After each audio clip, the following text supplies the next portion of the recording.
కడప జిల్లా మైదుకూరు మండలం ఎల్లంపల్లె సమీపంలో వెలిసిన శ్రీ తిరుమలనాథ స్వామి ఆలయం చరిత్ర.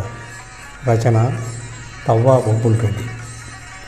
వైఎస్ఆర్ కడప జిల్లా మైదుకూరు మండలంలోని ఎల్లంపల్లె సమీపంలో వెలిసిన శ్రీ తిరుమలనాథ ఆలయం చారిత్రక విశిష్టతతో ఆధ్యాత్మిక శోభతో అలరారుతూ భక్తులను విశేషంగా ఆకర్షిస్తూ ఉంది. కొండలు, గుట్టలు, చెరువులతో కూడిన ప్రకృతి రమణీయత నడుమ ఎత్తైన ఒక గుట్టపై వెలిసిన ఈ ఆలయం మైదుకూరు ప్రాంతానికే కాక జిల్లాలోని ఎన్నో విశిష్టమైన ఆలయాల సరసన నిలిచి భక్తజన కోటి పారవస్యంలో మునిగి ముక్తిని పొందే దివ్యధామంగా వెలుగొల్లుతోంది. శ్రీదేవి భూదేవి సమేతంగా అలరారుతున్న ఈ క్షేత్రానికి ఎంతో సుదీర్ఘమైన చరిత్ర ఉంది. విజయనగర సామ్రాజ్యాన్ని రెండవ దేవరాయలు పరిపాలిస్తున్న కాలంలో సంబిట పిన్నయ్య దేవ మహారాజు అనే సామంతరాజు ప్రస్తుతం ఎల్లంపల్లెకు ఉత్తరాన పేరణిపాడు అనే పేటను నిర్మించి కోటను కట్టించి సామంత రాజ్యాన్ని స్థాపించాడు.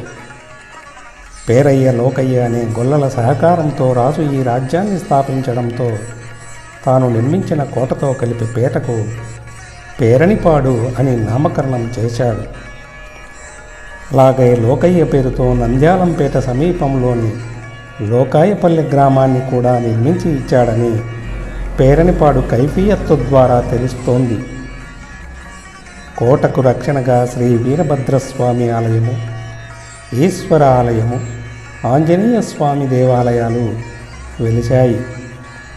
పేరణిపాడు సైన్యాధ్యక్షుడుగా హెగ్గడన్న అనేటువంటి సైన్యాధికారి పనిచేస్తూ ఉండి ఈ పేరణిపాడు పేట నిర్మాణంలో ప్రధాన భూమికను పోషించాడు. గగ్గితిప్పకు పశ్చిమ భాగంలో ఆట భైరవుణ్ణి నిలిపాడు.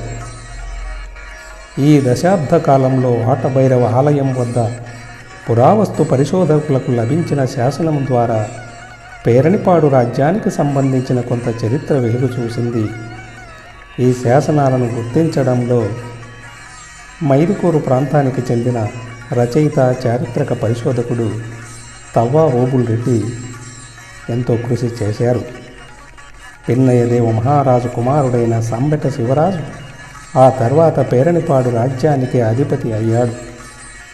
తన తండ్రి మార్గంలోనే శివరాజు పేరణిపాడు కస్బా గ్రామాలతో పాటు సమీపంలోని దువ్వూరు, చెన్నూరు, పరిగణాలను పాలిస్తూ కావలి కట్నాలను వసూలు చేసి పన్నులతో కలిపి విజయనగర చక్రవర్తికి కప్పంగా చెల్లిస్తూ వచ్చాడని చారిత్రక ఆధారాలు వల్ల తెలుస్తూ ఉంది. సంబెట శివరాజు శాలివాహన శకం రుధిరోద్గారి సంవత్సరంలో అంటే క్రీస్తు శకం 1503 సంవత్సరంలో ఎల్లంపల్లె గ్రామానికి సమీపంలో ఈశాన్య దిశలో గుట్టపై గగ్గితిప్పకు ఉత్తరం దిశలో శ్రీ తిరుమలనాథ ఆలయాన్ని నిర్మించాడు. శివరాజు ఈ ఆలయాన్ని తూర్పు దిశకు అభిముఖంగా సుందరమైన గోపుర ప్రాకారాలతో శ్రీదేవి భూదేవి సమేతంగా నిర్మించాడు.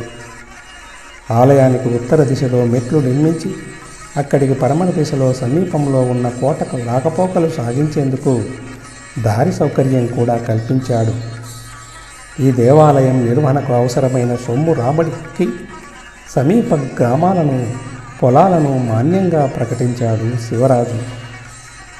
సంబెట శివరాజు మండలంలోని ఉప్పుగుంటపల్లెకు తూర్పున బుగ్గ అనే పేరు ఉన్న చోట ఋషి ప్రతిష్ఠిత ఈశ్వరలింగానికి దేవాలయాన్ని కూడా నిర్మించాడు.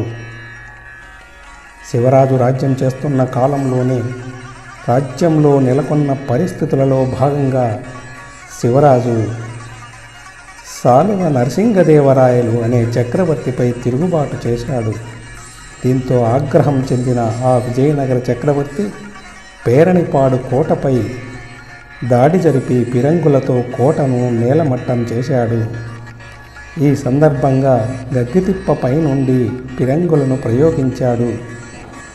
దీంతో సైనికులంతా కకావికలమైపోయారు. రాజుతో పాటు చాలామంది మరణించగా రాజమహిళలు ఆత్మహత్య చేసుకోవాల్సిన పరిస్థితి ఏర్పడింది. ఆ తర్వాత వీర నరసింహరాయలు పేరణిపాడు రాజ్యాన్ని తన సామ్రాజ్యంలో భాగంగా కొనసాగించాడు.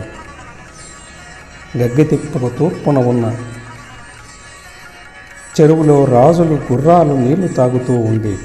దీంతో ఆ చెరువుకు గుర్రాల మడుగు అనే పేరు వచ్చింది. ఆ చెరువును మనం ఇప్పుడు కూడా సందర్శించవచ్చు. ఆ తర్వాతి కాలంలో విజయనగర చక్రవర్తి శ్రీకృష్ణదేవరాయలు తిరుమలనాథ ఆలయానికి ఉత్సవ కైంకర్యం కింద సమీపంలోని గడ్డంవారిపల్లి గ్రామాన్ని దానంగా ఇచ్చినట్లు గడ్డంవారిపల్లి హనుమంతరాయుని విగ్రహం అరుగు దగ్గర లభించిన శాసనం ద్వారా తెలుస్తోంది. విజయనగర రాజు సదాశివరాయల కాలంలో కూడా పేరణిపాడు ఒక ప్రత్యేక పాలనా ప్రాంతంగా వెలుగొందినట్లు చారిత్రక ఆధారాల వల్ల తెలుస్తూ ఉన్నది. ప్రస్తుతం ఎల్లంపల్లె, చిన్నయ్యగారిపల్లె గ్రామాల మధ్య కోట, పేటగా పిలువబడే భూములు ఉన్నాయి. ఇప్పటికీ ప్రజలు కోట భూములు, పేట భూములు అనే పేరుతో ఆ ప్రాంత భూములను పిలుస్తూ ఉంటారు. పేరణిపాడు స్థలంలో పురాతన ఆలయాల శిథిలాలు ఉన్నాయి. అంకాలమ్మ గుడి, బక్కచంద్రాయన గుడి అనేటువంటి గుడులు కూడా ఉన్నాయి. పేరయ్య, లోకయ్య వారసులు నానుబాల ఇంటి పేరుతో నానుబాలపల్లె గ్రామంలో ఆ తర్వాత కాలంలో నివసించినట్లు స్థానికుల కథనం ద్వారా తెలుస్తూ ఉన్నది. ఈ ఆలయం చుట్టూ ఉన్న ఎర్రబల్లె, గంగాయపల్లె, మస్తానయంపేట, సొంకులుగారిపల్లె, ఉప్పుగుంటపల్లె, నంద్యాలంపేట, పెద్దశెట్టిపల్లె, గడ్డంవారిపల్లె, రాయప్పగారిపల్లె, గోపిరెడ్డిపల్లె, నానుబాలపల్లె, చిన్నయ్యగారిపల్లె, శెట్టివారిపల్లె, కేశలింగాయపల్లె, ఎల్లంపల్లె అనే గ్రామాలు ఈ తిరుమలనాథ స్వామి ఆలయ పరిధిలో ఉన్నాయి. ప్రతి ఏటా సంక్రాంతి సందర్భంగా తిరుమలనాథ స్వామి ఈ గ్రామాల్లో గ్రామోత్సవం నిర్వహిస్తారు. అలాగే ఇప్పుడు ఉన్న దేవాలయం జీర్ణోద్ధరణ చేసి నూతనంగా నిర్మించి ఉంది. గతంలో ఈ ఆలయం యొక్క పాత చిత్రాలను కూడా మనం చూడవచ్చు. ఎంతో విశిష్టత కలిగినటువంటి ఈ ఆలయాన్ని భక్తులు భక్తి శ్రద్ధలతో సందర్శించి మొక్కుబడులు చెల్లిస్తూ ఉంటారు. మనం కూడా ఈ ఆలయాన్ని సందర్శిద్దామా?